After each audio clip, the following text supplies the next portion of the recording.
একদম কম মশলায় খুব মজাদার একটি তেহারি ঝটপট তৈরি করতে পারবেন। ব্যাচেলার আর যারা নতুন রাঁধুনি আছেন তারাও কিন্তু মাঝে মাঝে এরকম সহজ তেহারি রান্না করতে পারবেন। আসসালামু আলাইকুম। আজকে আমি একটি সহজে বাসার উপকরণ দিয়ে একটি রেসিপি নিয়ে চলে আসলাম। তেহারি রান্না করার জন্য আমি এখানে গরুর মাংসটা ছোট ছোট করে কেটে নিয়েছি, দেখতে পাচ্ছেন। ছোট ছোট করে কেটে নিলে কিন্তু মশলা ভিতরে যায়, খেতেও ভালো লাগে, মাংসটা নরম তুলতুলে হয়ে যায়। তেহারির জন্য আমি এখানে একটি মশলা তৈরি করে নেব। এখানে এলাচ নিয়েছি, গোলমরিচ নিয়েছি, তেজপাতা নিয়েছি, তারপরে লং নিয়েছি। এগুলো এখন আমি ফাঁকি করে নেব। তারপরে চুলায় একটি প্যান বসিয়েছি, এখানে তেল দিয়ে দিলাম আমি প্রায় আধা কাপের মতো।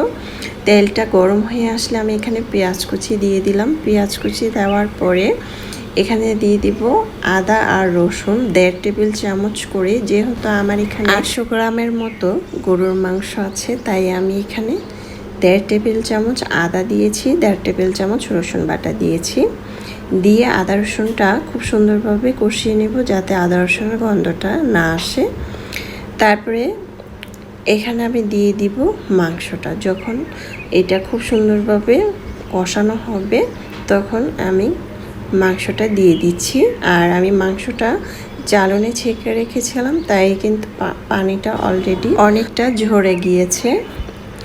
এখন আমি সবগুলো মাংস দিয়ে এখানে পরিমাণ মতো লবণ দিয়ে দিলাম। তারপরে কাঁচামরিচ 7-8টা দিয়ে দিলাম আস্ত। তারপরে যে আমি মশলাটা তৈরি করে নিয়েছি সেই মশলাটা দিয়ে দিলাম। তারপরে আমি এখানে দিয়ে দিব ধনিয়ার গুঁড়া 1 টেবিল চামচ, জিরার গুঁড়া 1.5 টেবিল চামচ দিয়েছি। তারপরে এখানে টক দই দিয়ে দিলাম প্রায় আধা কাপের মতো। দিয়ে খুব সুন্দরভাবে এখন আমি এটাকে নেড়ে চেড়ে কষিয়ে নিব। এটা যখন খুব সুন্দরভাবে কষানো হবে, ঢাকনা দিয়ে কিন্তু আমি ঢেকে রেখেছিলাম। যখন কষানো হবে তখন আমি এখানে দিয়ে দেব আলু। অনেক সময় দেখবেন তেহারিতে আলু দিলে কিন্তু খেতে অনেক মজার হয়। দেখতে পাচ্ছেন আমার এটা কিন্তু খুব সুন্দরভাবে কষানো হয়ে গিয়েছে। তেলটা যখন এরকম ভেসে উঠবে তখন আমি আলুটা দিয়ে দিচ্ছি। আলুটা আমি ছোট ছোট করে এভাবে কেটে নিয়েছি।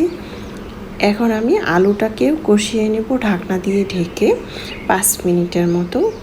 5 মিনিট পর চলে আসলাম, একদম কিন্তু পোড়া পোড়া হয়ে গিয়েছে কষানোটা খুব সুন্দরভাবে। আর আলুটা একদম নরম তুলতুলে কিন্তু হয়ে গিয়েছে অলরেডি। তারপর আমি আগে থেকে পোলার চালটাকে ধুয়ে পরিষ্কার করে এরকম একটি চালনি ছেঁকে রেখেছিলাম আর 10 মিনিট ভিজিয়ে রেখেছিলাম। চালটা যদি ভিজিয়ে রাখেন তাহলে কিন্তু তেহারিটা, পোলাও অথবা তেহারি যে কোনো কিছুই কিন্তু একদম ঝরঝরা হবে। তাই চালটা আগে থেকে একটু ভিজিয়ে রাখার চেষ্টা করবেন। ভিজিয়ে 10 মিনিটের মতো ভিজিয়ে রেখে তারপরে এটাকে ছেঁকে রাখবেন, তাহলে পানিটা ঝরে যাবে। এখন আমি চালের সাথে খুব সুন্দরভাবে মাংসটা কষিয়ে নেব। আমার কিন্তু খুব সুন্দরভাবে মাংসটা কষানো হয়ে যাচ্ছে অলরেডি চালের সাথে। একদম ঝরঝরা পোলাও চালটাকে একদম পোড়া পোড়া করে নেব। আমি এটা প্রায় 2 থেকে 3 মিনিটের মতো চুলার আঁচটাকে বাড়িয়ে আমি কষিয়ে নিচ্ছি। দেখতে পাচ্ছেন খুব সুন্দরভাবে কিন্তু এটা একদম কষানো হয়ে গিয়েছে। এখন আমি এখানে দিয়ে দিব পানি। পানিটা আমি আগে থেকে এটাকে গরম করে নিয়েছি, বলক এনে রেখেছি। এখানে আমি পানি দিয়ে দিচ্ছি প্রায় 1/2 লিটারের মতো। এখানে পানি বেশি দেওয়ার প্রয়োজন নেই, কারণ আমি মাংসটা খুব সুন্দরভাবে সিদ্ধ করে নিয়েছি, আলুটাকেও সিদ্ধ করে নিয়েছি। এটা আমার মাংসটা যে আমি কষিয়েছি সেটা কষাতে প্রায় 15 থেকে 20 মিনিটের মতোই লেগেছিল। তারপরে আমি ঢাকনা দিয়ে ঢেকে রেখেছিলাম 5 মিনিট। চুলার আঁচ বাড়িয়ে চলে আসলাম 5 মিনিট পর। একদম পানিটা কিন্তু শুকিয়ে গিয়েছে। এখন আপনারা চাইলে এখানে পেঁয়াজ বেরেস্তা অথবা কেওড়া জল, গোলাপ জল দিতে পারেন। এখন আমি দিয়ে দিচ্ছি টেস্টি সল্ট। এটা দিলে তেহারিটার স্বাদটা অন্যরকম করে ফেলবে। এটা খেতে কিন্তু অনেক মজার হয়েছিল। আপনারা কিন্তু চাইলে ঝটপট এটা তৈরি করে ফেলতে পারেন। অনেক সময় ছুটির দিনে কিন্তু আমরা কি রান্না করব, অনেক সময় আমরা বাহিরে চলে যাই, রেস্টুরেন্টে চলে যাই। আমরা যদি বাসায় এরকম একটি মজার একটি রান্না বাসার উপকরণ দিয়ে তৈরি করি তাহলে তো মন্দ হয় না। সবাই একদম চেটেপুটে বাচ্চা থেকে সবাই খেয়ে ফেলবে। খুবই মজার হয়েছিল। এখন আমি এটাকে নেড়ে চেড়ে দিচ্ছি, আর আমি কিন্তু চুলার আঁচটাকে এখনও বাড়িয়ে রেখেছি। এটা কিন্তু আরও ঝরঝরা হবে আমি যখন চুলার আঁচটা কমিয়ে রাখবো। কমিয়ে রেখে এটাকে আমি প্রায় 5 থেকে 6 মিনিটের মতো রেখে দেব, তাহলে একদম ঝরঝরা হয়ে যাবে। খেতে কিন্তু ভীষণ মজার হয়েছিল। লবণটা চেখে দেখবেন লবণটা হয়েছে কি না। এখন আমি এটাকে চুলার আঁচটা বন্ধ করে দিয়ে আমি এটা পরিবেশন করে নেব। গরম গরম গরম গরম খেতে কিন্তু ভীষণ ভালো লাগে। এরকম একটি তেহারি যদি আমরা বাসায় তৈরি করি তাহলে তো মন্দ হয় না। যারা নতুন রাঁধুনি তাদের তো অবশ্যই কাজে আসবে। এটা খেতে ভীষণ মজার হয়েছিল। চাইলে কিন্তু অবশ্যই এটা ট্রাই করতে পারেন। আশা করছি আমার আজকের রেসিপি আপনাদের ভীষণ ভালো লেগেছে। ভালো লাগলে অবশ্যই আমার চ্যানেলটা সাবস্ক্রাইব করে লাইক দিয়ে পাশে থাকবেন। দর্শক বেশি বেশি ভালো থাকবেন, খাওয়ার কখনো অপচয় করবেন না। আমরা চাইলে কিন্তু এক এক দিন এক এক রকম করে খেতে পারি।